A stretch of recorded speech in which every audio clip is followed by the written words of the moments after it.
Welcome to the Four Nations Travel. Where would you like to go? Somewhere peaceful, wonderful. Passing say, isn't there a war going on? There is no war in Passing say. Why do you say like that? Like what? Never mind.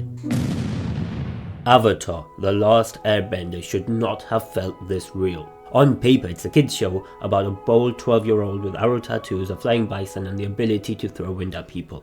This should have been goofy. It was goofy, but somehow this cartoon world felt more alive than fantasy worlds with 10 times the budget. And I think that's because Avatar did more than create a setting. It created a place with its own history, politics, culture, and a really unlucky cabbage merchant. You know, the foundations of civilization. Breathtaking. The spirits spared no expense in designing this place. Look at those beautiful buttresses. What's funny? Nothing. We just like architecture. When I first watched Avatar as a kid, I mostly thought, wow, bending is sick. Which is fair, bending is sick. But watching it later, you realize how much more there is than people throwing rocks at each other. It's because the world feels like it existed before the main characters arrived and would continue long after they leave. And once you notice that, you realize Avatar was doing something a lot of stories struggle with. It made the world feel lived in. Avatar had history, not lore, history. There's a difference. Lore is information. History is memory, and it has consequences. It doesn't just tell you things happened before the show, other than the intro, which does exactly that. But it shows you how those things still affect people. The Fire Nation's rise shaped Zuko, Azula, and the school system, and the colonies. The war is the reason the world looks the way it does. It leaks into the present, it affects identities, what people are allowed to remember, and what people are told to forget. So the story didn't start in episode 1. It feels like we arrive late and we discover why people act the way they do. A big part of the bending was not just treated like a superpower. It was actually part of the world's infrastructure. In a weaker show, bending would just be about fighting, and then the louder you shout, the more power you get, and then you learn the power of friendship, and then they all live happily ever after. But Avatar goes deeper. Each bending style feels connected to the culture it comes from. And the creators paid extra attention to that by having it based on actual martial arts styles from real life. So it feels like the world grew and adapted around it. That's why it works. It affects everything, like jobs, transport, and ways of living. Welcome to Meet Your Nations. Today we have Water Tribe, Earth Kingdom, Fire Nation, and Air Nomads. We heal people and live in the cold. We built walls. We brought progress to the world. You mean invaded everyone? Progress. Guys, I don't see the Air Nomads. About that. Sorry, that got dark. And that's the thing with Avatar. It can be funny, but the world has consequences. The show never lets you forget that the magic system is also a political system. The Fire Nation isn't dangerous just because we can throw fire. It's dangerous because it has industry, military organization, nationalism, ambition, and a royal family that definitely needed therapy about 3 generations ago. At the same time, the Earth Kingdom is highly complex. Other than it being so decentralized, there's refugees, there's corruption, and class divides. The Water Tribes are shaped by the isolation, survival, and tradition, while the Air Nomads aren't just the peaceful monk people. Their absence is part of the world. Avatar felt real because what was missing mattered too. Aang being the last airbender is him carrying an entire lost culture. Every time he jokes, avoids conflict, wants to play, or refuses to kill, there's a story underneath it. Because he's not just a chosen one, he's a child who woke up into a world where all the people he considered family were gone. That's an insane amount of emotional weight for a cartoon with flying bisons and talking owls. Looks like it's time for another therapy session. And on the topic of consequences, war affected ordinary people too. A lot of fantasy stories make war feel like an aesthetic, but Avatar constantly shows how war reaches normal life. For villages that are occupied, families being separated, children having to grow up too fast, and all of that affects the personalities of the inhabitants. People become bitter, some people live in fear, and some people become loyal to terrible systems because that's all they've ever known. So the war is not just in Aang defeating the Fire Lord, it's everywhere. Even in Fire Nation schools. Okay class, I'm your substitute teacher. Today we're learning about the 100-Year War.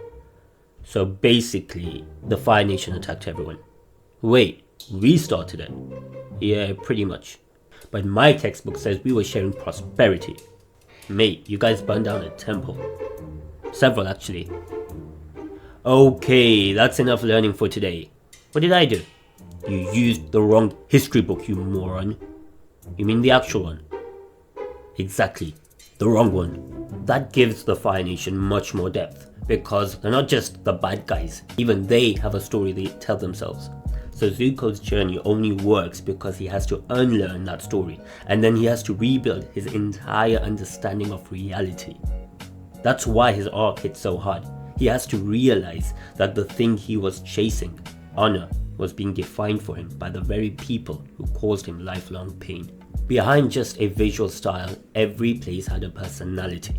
The Southern Water Tribe feels small, cold, close-knit and wounded. Omashu feels chaotic, old, strange and slightly unsafe. The Fire Nation feels organized, proud, beautiful, strict, and deeply unsettling when you realize the propaganda is working. The air temples feel peaceful and empty in a way that's both calming and sad. And then there's Ba Sing Se. Why is this children's cartoon making me think about state censorship? Ba Sing Se is a whole political idea. There's class divides, denial, corruption at the highest level of power. Thinking of relocating? Visit Ba Sing Se, the safest city in the Earth Kingdom. Enjoy beautiful walls, peaceful streets, traditional tea shops, and absolutely no war. Our luxury offering properties are perfect for aristocrats, officials, and anyone who prefers not to know where the poor people are. Ba Sing Se. There is no war here. There's no secrets here.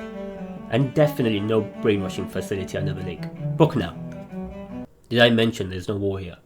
It understands something very adult. A place can be beautiful and broken at the same time. Real cities aren't just good places or bad places. They're complicated. They have culture and corruption, nice architecture and inequality, balance. And Avatar kept doing this.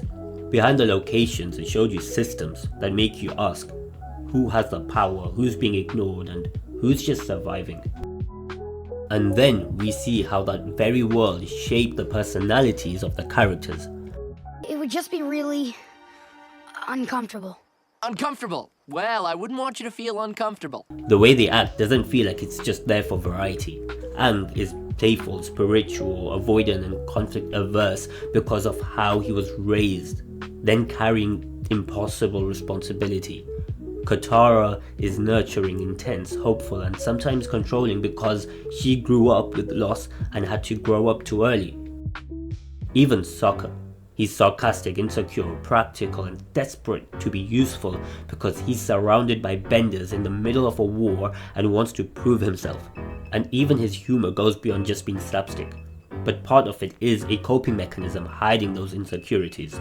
So I think that's why his portrayal in season 1 of the live action felt like it was incomplete. Because reducing that part of him actually removes a major part of his personality and character development arc. Toph is rebellious because she grew up controlled by wealthy parents who always underestimated her. Even Iroh feels like someone shaped by history. He's not wise just because. He's lived through power, loss, failure and regret. Beyond the main characters, the world had ordinary life. Not every episode is about defeating the Fire Lord. Sometimes they're just traveling, getting scammed, arguing with local people, even trying to get through customs. Classic hero stuff.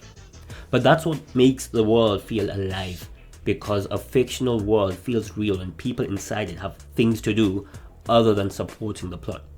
Like Unlucky Cabbage Salesman. Cause of damage? Him again. The Bold Kid? Yep. And the Giant Flying Cow? Yeah. Sir, this is your 7th claim this month. So you will cover it, right? No. Why not? We stopped covering Avatar-related incidents. Since when? since you. But jokes aside, ordinary life matters, because if the only people who exist in your world are just heroes and villains, then the world just feels fake. So not every person is waiting for the avatar. Some people just want a quiet life, or to just survive. Then there's a balance between silliness and seriousness. I think this is one of the hardest things to pull off. Avatar can have a running joke about cabbages, then 5 minutes later deal with statewide corruption, and somehow it doesn't feel unnatural. Because the humor doesn't erase the seriousness, it makes the world feel human. Real life is like that. People joke in serious situations. The characters being funny doesn't have to make the story meaningless. And Avatar lets the story be serious without draining all the joy out of it. I don't know why, but I thought this thing would be a lot faster. Appa's right, Zuko. In our group, typically we start out our missions with a more upbeat attitude. I can't believe this. And I think of modern dark storytelling that has this idea that maturity means removing fun. Avatar understood that maturity isn't the absence of humor, it's the context. For example, in Tales of Ba Sing Se, the show can be calm and fun. Then suddenly you're watching an old man singing a song on a hill, remembering his son. That range is a big reason the world feels real, because real places are not one mood. They're complicated. And maybe that's why it still feels like somewhere we grew up. Okay, parents, when your child makes a mistake, what do? Banish him? No. Burn him and then banish him? Still no. Maybe talk to him? This is why you lost in Ba Sing Se. This is why your son joined the kid with the tattoos and helped him defeat you. Bro, uncool.